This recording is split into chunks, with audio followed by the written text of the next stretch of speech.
لما تقول لابوك عايز فلوس عشان اجيب صواريخ رمضان.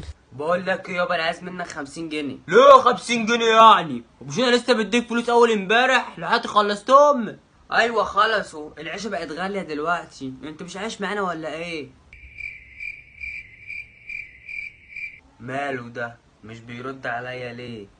طب انا هقول له تاني يمكن ما سمعنيش.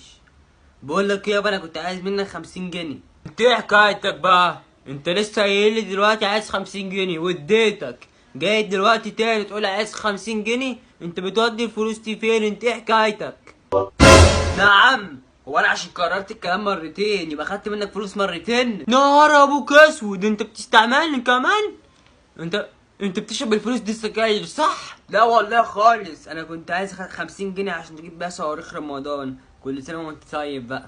يا فرحة امك بيك، صواريخ؟ بقى انا فلوسي تضيع على الصواريخ؟ ما تكفكش شرب السجاير كمان صواريخ؟